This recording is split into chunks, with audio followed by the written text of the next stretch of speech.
Hi students, this is Manoj Parmar, academic classes Uttarkashi. मैं आपके लिए आज निर्देशांक ज्यामिति के एक्सरसाइज 7.3 का क्वेश्चन नंबर 3 लेकर आया हूँ। प्रश्न इस प्रकार से है, शीर्षों 0,-1, 2,1 और 0,3 वाले त्रिभुज की भुजाओं के मध्य बिंदुओं से बनने वाले त्रिभुज का क्षेत्रफल ज्ञात कीजिए। इस क्षेत्रफल का दिए हुए त्रिभुज के क्षेत्रफल के साथ अनुपात ज्ञात कीजिए। तो हमें क्या करना है, एक त्रिभुज जो है जो हमारे पास दिया है उस त्रिभुज का क्षेत्रफल निकालना है और इनकी भुजाओं के मध्य बिंदुओं को मिलाने से जो त्रिभुज बन रहा है, ठीक है, इसका क्षेत्रफल निकालना है और इनका अनुपात भी हमें ज्ञात करना है। तो हम मान लेते हैं कि ये जो शीर्ष हैं, जो त्रिभुज हमारे पास दिया है, ये ए, बी और सी है। तो ए लिख दिया हमने, बी लिख दिया और सी लिख दिया है। 0,-1, 2,1 और 0,3। तो त्रिभुज का जो क्षेत्रफल होता है उसका सूत्र हम यहाँ पे लिख देंगे। फिर उसी तरीके से जिस तरीके को मैं बता रहा हूँ, आपको क्या करना है, x × y - y को 3 बार जोड़ देना है। ये देखिए, x y - y, x y - y, x y - y, ये 3 बार लिख के हमने जोड़ दिया है। और साइक्लिक ऑर्डर में चलेंगे। कई बार बता दिया है कि आप 1 से 2 चलेंगे, 2 से 3 चलेंगे, 1 से 2, 2 से 3 और 3 से फिर 1, फिर 1 से 2, ये साइक्लिक ऑर्डर में चलेंगे। तो देखिए, पहला पद क्या है आपके पास, x1 है, तो x 1 2 3 हो जाएगा, 1 2 3, 1 2 3। अब दूसरा पद x2 हो जाएगा, तो ये हो जाएगा 2 3 1, 2 3 1, ठीक है। अब तीसरा पद x3 हो जाएगा, तीसरा पद हो जाएगा 3 1 2, 3 1 2। तो देखो कितने आराम से मैंने इस सूत्र को लिख दिया है बिना याद किए हुए। तो आप भी ऐसे इसको कर सकते हैं, ठीक है। अब हम यहाँ पर जो दिया है उन वैल्यूज़ को लिख देते हैं। यहाँ x1 की जो वैल्यू है वो है 0। यहाँ देखिए आप, y1 की वैल्यू है -1, x2 की वैल्यू है 2, y2 की वैल्यू है 1, x3 की वैल्यू है 0 और y3 की वैल्यू है 3। इन वैल्यूज़ को यहाँ रखते हैं। तो डेल्टा बराबर हो जाएगा आपके पास 1/2। देखिए, अब इस वैल्यू को रखिए x1 को मतलब 0 × y2 - y3, y2 1 - 3, ठीक है, प्लस x2 की वैल्यू 2 रख दीजिए। अब है y3 - y1, y3 means 3 minus y1 means -1, plus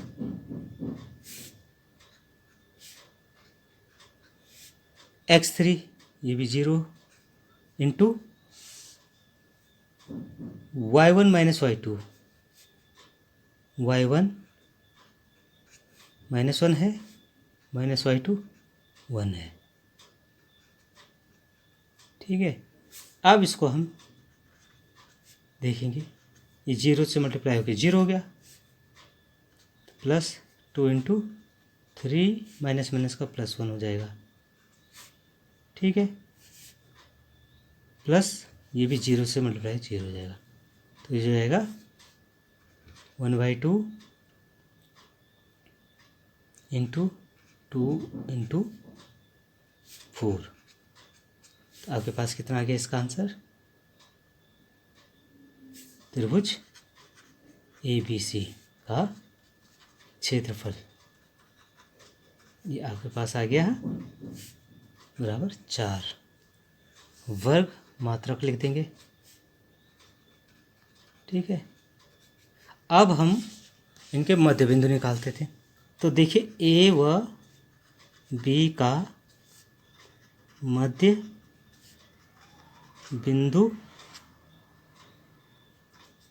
ये है D, है ना, D बराबर x1 प्लस x2 अपॉन 2 हो जाएगा, ठीक है। ये जो सूत्र होता है ये होता है x1 plus x2 upon 2, y1 plus y2 upon 2। ठीक है, तो ये बराबर हो जाएगा, देखिए 2 + 0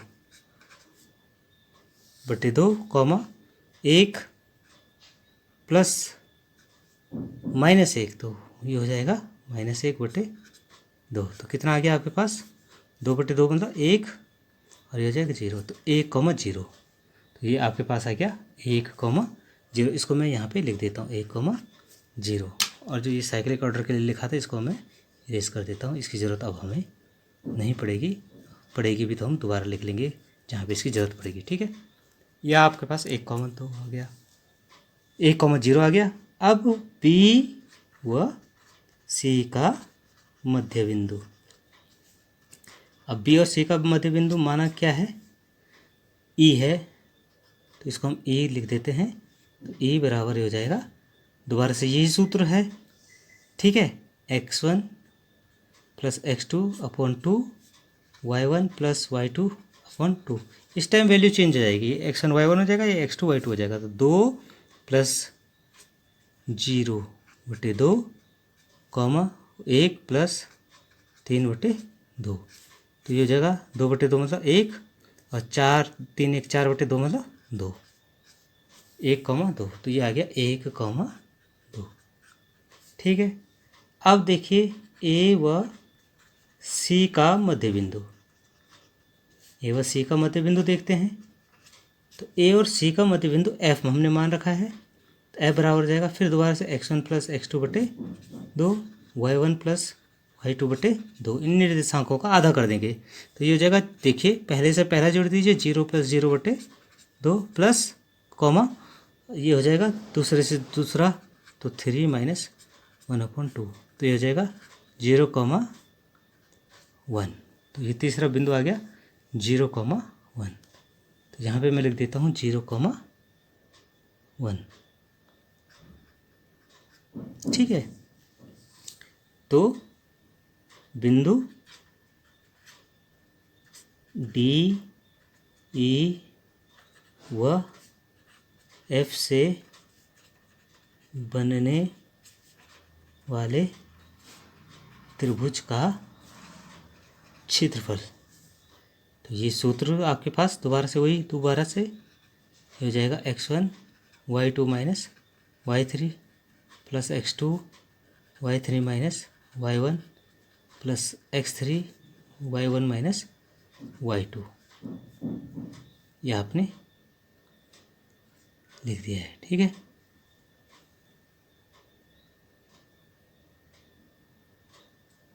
अब यहाँ जो है x1 y1 x2 y2 x3 y3 की वैल्यू चेंज हो जाएगी डी ई एफ के अनुसार। ठीक है, तो ये हो जाएगा x1 बराबर 1, y1 बराबर 0, x2 बराबर 1, y2 बराबर 2, x3 बराबर 0 और y3 बराबर 1। ठीक है, तो त्रिभुज का क्षेत्रफल बराबर 1/2 आपके पास दे रखा x1 मतलब 1, ब्रैकेट के अंदर y2 - y3 2 - 1 प्लस x2 1 हो जाएगा, y3 - y1 तो 1 - 0 प्लस x3 0 हो गया, और ये हो जाएगा y1 - y2 0 - 2, तो ये हो जाएगा 1/2, 1 गुणा गया 1, ये हो जाए 1 गुणा गया 1 + 0, तो ये तो हो जा रहा सीधे 2, तो 2 बटे तो मतलब 1 वर्ग मात्रक। तो प्रश्न में क्या पूछा था, जो क्षेत्रफल आपके निकलेंगे मध्य बिंदु का क्षेत्रफल और पूरे जो बड़ा वाला त्रिभुज है उसका क्षेत्रफल, इनका अनुपात आप लिख देंगे कि इनका अनुपात कितना है। तो लिख देंगे त्रिभुज डी ई एफ का क्षेत्रफल, जो मध्य बिंदु से बना क्षेत्रफल है, अनुपात ए बी सी का क्षेत्रफल। तो कितना है 1:4, ये आंसर आ गया। ठीक है, अब हम प्रश्न नंबर 4 लेके चलते हैं। उस चतुर्भुज का क्षेत्रफल ज्ञात कीजिए जिसके शीर्ष इस क्रम में दिए हैं। तो यहाँ पे हम इनको पहले लिख लेते हैं x1 y1, x2 y2, x3 y3, x4 y4। जो चतुर्भुज का क्षेत्रफल होता है वो होता है 1/2 बाईं ओर से दो दो पदों की तिरछी गुणाओं का योग माइनस दाईं ओर से दो दो पदों की तिरछी गुणाओं का योग। तो कहने का मतलब है आपको क्या करना है, ये x1 y1, x2 y2, x3 y3, x4 y4, x1 y1, ये इस तरह से लिखना है। बाईं ओर से मतलब यहाँ से आपने चलना है, ये बाईं से ये दाईं की ओर। तो ये देखो, ये लिखने का तरीका है 1 2 3 4, 4 पद है, फिर 5 6 7 8। तो कैसे करना है, देखिए ये बाईं ओर से गुणा करते जाएंगे इस तरह से और इनका योग लिखते जाएंगे। ठीक है, तो मैंने लिख दिया यहाँ पे 1/2। ठीक है, बाईं ओर से गुणा करते हुए लिख रहा हूँ मैं x1 y2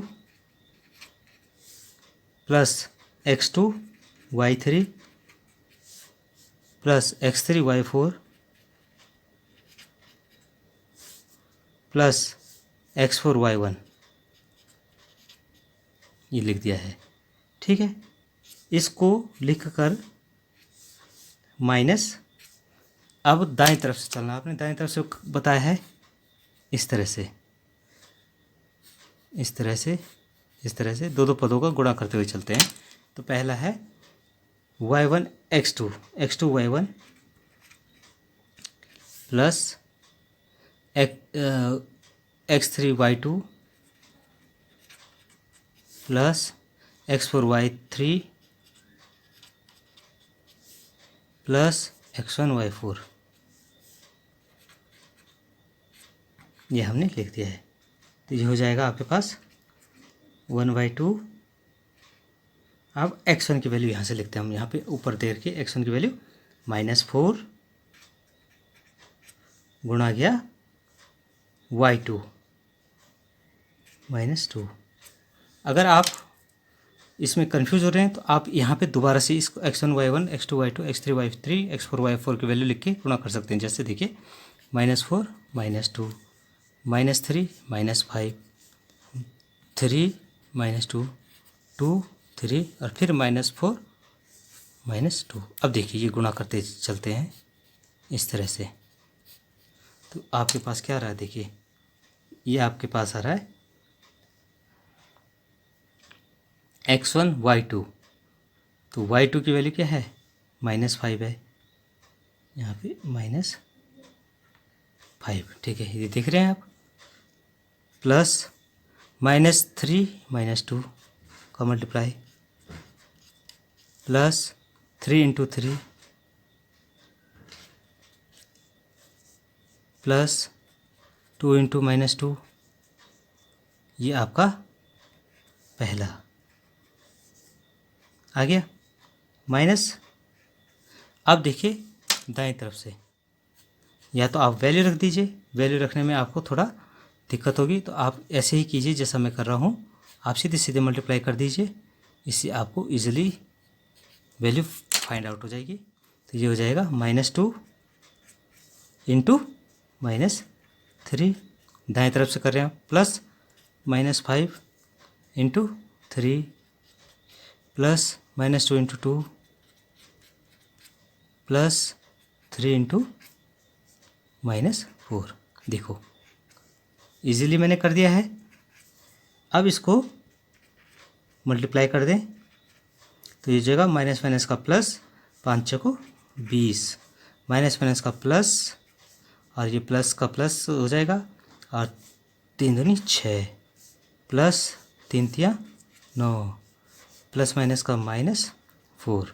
ये तो आ गया पहला ब्रैकेट। ठीक है, माइनस यहाँ पे देखिए 3 दूनी 6 माइनस माइनस का प्लस। ठीक है, अब देखिए प्लस माइनस का माइनस, 5 तिया 15 प्लस माइनस का माइनस, 2 दूनी 4, प्लस माइनस का माइनस, 4 तिया 12। अब इसमें हम दोबारा से देख लेते हैं।